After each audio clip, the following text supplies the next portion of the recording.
Rail প্রশাসন আপনাদের নজরে আরেকবার জায়গায় মিরার্স এই তপ্ত দুপুরে, এই রৌদ্রোজ্জ্বল দুপুরে যেখানে তাকানো একটি দুঃসহ কাজ, সেই সময় জয়গাঁও মিরর রাস্তায় নেমেছে। আপনারা দেখতে পাচ্ছেন রাস্তাগুলো গত আগস্ট সেপ্টেম্বর মাসে কি দুর্বিষহ অবস্থা ছিল। সেই সময় দুর্গাপূজার সময় ছিল। এখানকার একটি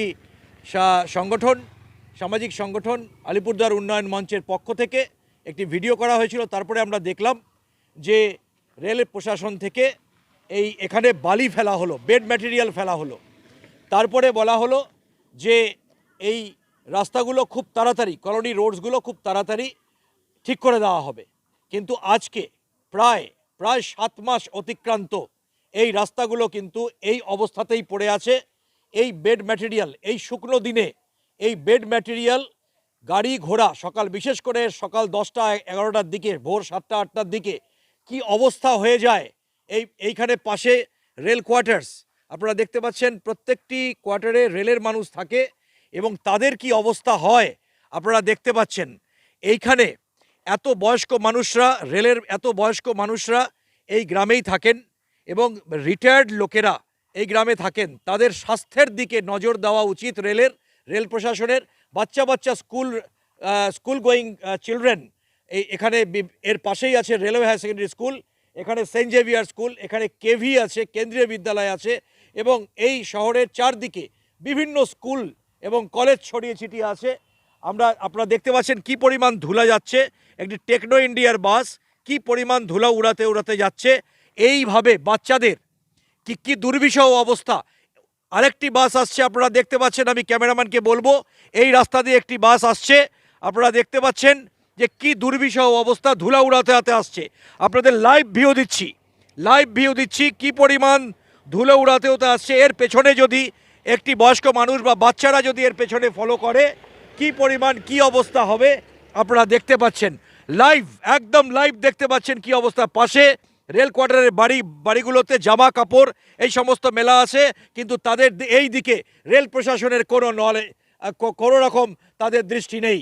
এই সম্পর্কে আমরা বারে এবং আলিপুরদুয়ার উন্নয়ন মঞ্চের পক্ষ থেকে বারে রেল প্রশাসনকে রিকোয়েস্ট করা হয়েছিল এবং পরে বলা হয়েছে একজন কন্ট্রাক্টর, তার রয় কনস্ট্রাকশন তার সাথে সম্পর্ক করা হয়েছিল।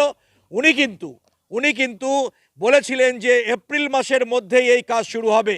আলিপুরদুয়ার জংশনের রেল কলোনির ছাত্রছাত্রী, আলিপুরদুয়ার জংশনের রেলের বয়স্ক মানুষদের, মা বোনেদের স্বার্থে আলিপুরদুয়ার জংশন রেল প্রশাসন উচিত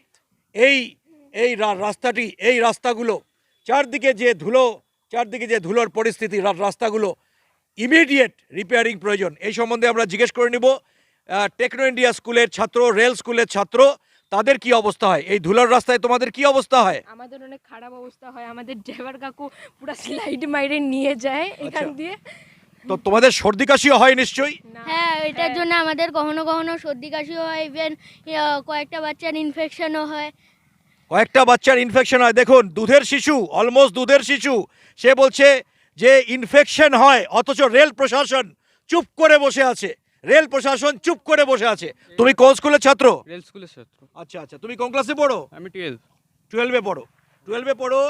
তো তোমার যে এই যে রাস্তাটা, এই রাস্তা দিয়ে প্রতিদিন যেতে কেমন হয়, কি অবস্থা হয়? প্রতিদিন যেতে প্রচুর গাড়ি যায়, ধুলাবালু উড়ে, এটাতে নিজেদের স্বাস্থ্যর পক্ষে খারাপ হবে। বয়স্ক মানুষ অনেক কেউ যায় এই রাস্তা দিয়ে, ওদেরও ধুলাবালির অসুবিধা, এগুলো বহুত প্রবলেম। আপনারা শুনতে পাচ্ছেন যে ইনফেকশন হয়ে যায়।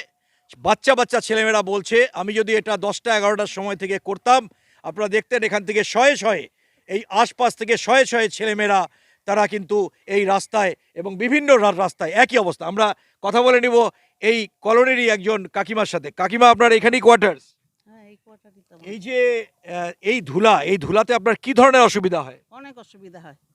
জামা কাপড় তো বাইরে মেলতেই পারি না, ধুলা হয়ে যায়। বিছানা পাটি দেখুন গিয়ে কি অবস্থা। এই 2 বেলা সমানে আমরা পাইপ দিয়ে জল দিই। কাকিমা বলছেন ধুলা, এই ঘরের কি অবস্থা। এবং রেল কর্মচারীর এই কাকিমা কিন্তু এই রেল কর্মচারীর ওয়াইফ একজন, তার ছেলেও রেলে আছে। আপনি চিন্তা করছেন যে কি দুর্বিষহ অবস্থা।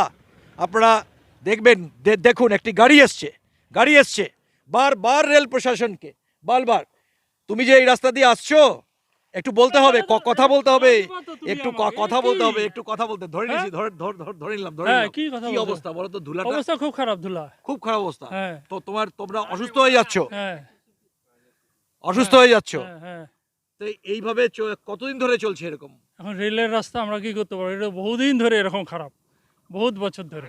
চলো চলো চলো। আপনারা দেখুন যে রাস্তায় দাঁড়িয়ে মানুষের কি দুর্বিষহ অবস্থা। আপনি বলুন, আপনি এখানে কতদিন ধরে আছেন? আমার জন্ম এখানে 1 মিনিট আর 2 মিনিট হচ্ছে। রেলের যেহেতু কোয়ার্টার কমে গেছে, রেল এখন কোনো রাস্তাকে এনার্জি দিচ্ছে না, 1 নাম্বার। ঠিক, উনি বলছেন যেহেতু রেলের প্রচুর খারাপ অবস্থা। আমরা এখন যাব যে এইখানকার যে আধিকারিকরা অর্থাৎ রেলওয়ে অফিসার্সরা, আমরা সেই কলোনিতে যাব, দেখব সেইখানকার কি অবস্থা। সত্যি কি রেলের ফান্ডের খারাপ অবস্থা, নাকি একদিকে উন্নয়ন হচ্ছে কিন্তু আরেক দিকে হচ্ছে না? আমরা চলে আসলাম আলিপুরদুয়ার জংশন অফিসার্স কলোনি। আমি ক্যামেরায় নেলসনকে বলবো যে অফিসার্স কলোনির রোড কন্ডিশন দেখার। এখানে চারদিকে অফিসার্সরা থাকেন, আমি দেখাবো ডাইনে বায়ে যেন রোডটা দেখানো হয় এবং একটি কলোনি রোড যাতে দেখানো হয় যে এটা হলো Alipurduar junction colony roads, officers colony roads. এখানে অফিসার্সরা থাকেন। আপনারা পার্থক্যটা পরিষ্কার করে বুঝে যাচ্ছেন যে অফিসার্সরা যেখানে থাকেন সেখানকার কলোনি রোডস এবং একটু আগে আপনারা দেখলেন যে যেখানে রেল কর্মচারীরা থাকে সেইখানকার কলোনি রোডস। অথচ আজকে প্রায় 6-7 মাস ধরে রেলের তরফ থেকেও বলা হচ্ছে বা বিভিন্ন সময় বিভিন্ন আধিকারিকের সাথে আমাদের কথা হয়েছে, তারা বলছেন যে খুব তাড়াতাড়ি এটা টেন্ডার প্রসেস হবে। খবর অনুসারে এটা টেন্ডার হয়েছে এবং আলিপুরদুয়ার জংশনের একটি রেলওয়েজ এনলিস্টেড কন্ট্রাক্টর সংস্থা রয় কনস্ট্রাকশন, তার আধিকারিক শ্রী গৌতম রয়ের সাথে আমার ব্যক্তিগতভাবে কথা হয়েছে। উনি বলছেন যে এপ্রিল মাসেই কাজটা শুরু হয়ে যাবে, এপ্রিল মাসের প্রথমেই কাজটা শুরু হয়ে যাবে। তারপরে বললেন যে কোনো একটা সমস্যা আছে, কিন্তু তাও কিন্তু কাজ শুরু হলো না। এর মধ্যে আমরা বিভিন্ন আধিকারিকদের সাথে কথা বলার চেষ্টা করা হয়েছে এবং এক আধিকারিকের কথায় যে সেই কনস্ট্রাকশন কোম্পানিকে চিঠি দেওয়া হয়েছে যাতে সে কাজটা তাড়াতাড়ি শুরু করে দেয়। জয়গাঁও মিরার্স এইখানকার বাস্তবিক পরিস্থিতিটা তুলে ধরার চেষ্টা করছে।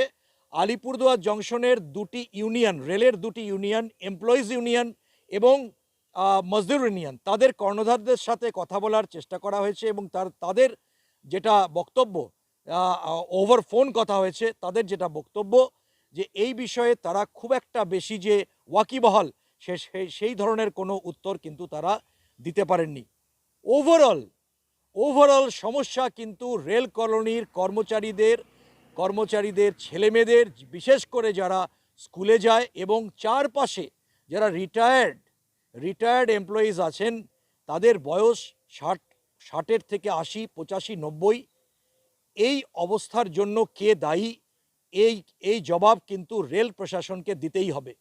আমরা এখান থেকে যাওয়ার চেষ্টা করব, কথা বলবো যে রেলের যে সিনিয়র ডিভিশনাল কমার্শিয়াল ম্যানেজার আছেন, উনি পাবলিক রিলেশন অফিসার হিসাবে একটি ডিভিশনে কাজ করেন। আমরা জয়গাঁও মিরার তরফ থেকে আমরা তার সাথে কথা বলার চেষ্টা করব।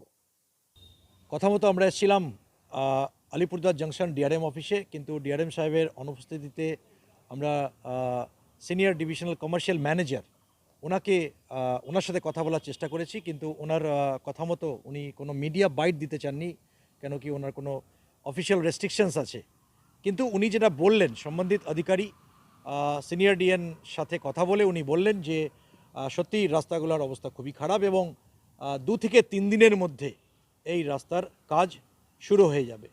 জয়গাঁও মিরার্স ঠিক এইভাবেই সাধারণ মানুষের স্বার্থে, সাধারণ মানুষের কাজে সব সময় প্রতিনিয়ত সমাজের উপর চোখ রেখেছে এবং যেহেতু এটা রেলওয়ে টাউন এবং এর যে সম্বন্ধিত যে মেনটেনেন্স ওয়ার্কসগুলো এটা রেলওয়ের পাশে, তাই আমরা আশা করব যে খুব তাড়াতাড়ি যে সিনিয়র ডিসিএম যে কথাটা বললেন 2 থেকে 3 দিনের মধ্যে কাজটি শুরু হবে, এই কাজটি শুরু করে দেওয়া উচিত। এখানে একটি কথা বলা অবশ্যই প্রয়োজন যে রেলওয়ে বোর্ডের সার্কুলার অনুসারে প্রত্যেকটি ডিপার্টমেন্টের যে সিনিয়র অফিসার্সরা আছেন বা জুনিয়র অফিসার্সরা আছেন এবং ডিআরএম নিজে তারা কিন্তু সময় সময় তারা কলোনি রোডসগুলো কলোনিগুলো ইন্সপেকশন করবেন এবং রেল কর্মচারীরা কি পরিস্থিতিতে আছে, সেখানে জলের সুবিধা হচ্ছে কি না, লাইটস আছে কি না, স্ট্রিট লাইটস আছে কি না, অন্যান্য যে বাসযোগ্য কিনা কলোনিসগুলো সেই দিকটা কিন্তু ওনারা ইন্সপেকশন করবেন এবং সময় সময় তারা রেলওয়েকে তারা রিপোর্ট সাবমিট করবেন। জায়গা মিরার্স আশা করে যে রেলওয়ে ডিভিশনের প্রত্যেকটি ডিপার্টমেন্টের অফিসার রেলওয়ে বোর্ডের সেই সার্কুলার মেনে চলুন। তাহলে এইভাবে আলিপুরদুয়ার জংশন রেলওয়ে কর্মচারী এবং রিটায়ার্ড কর্মচারীদের জন্য এইভাবে কোনো মিডিয়াকে পথে নামতে হবে না এবং রেলকে চোখে আঙুল দিয়ে দেখাতে হবে না যে কলোনি রোডসগুলোর কি অবস্থা। আমরা এই ভিডিওতে আপনাদের দেখিয়েছি যে অফিসার্স কলোনির রোডসগুলো কি, যেখানে অফিসার্সদের নিবাস, যেখানে রেলওয়ে অফিসার্স বাংলোজ আছে, এবং তার ঠিক বিপরীতে দেখিয়েছি যে আলিপুরদুয়ার জংশনে যেখানে রেলের কর্মচারীরা থাকেন তারা কি দুর্বিষহ অবস্থায় আছেন। ক্যামেরায় নেলসনের সাথে আমি সঞ্জীব বাসু, জয়গাঁও মিরার্স, আলিপুরদুয়ার। জয় হিন্দ, জয় ভারত।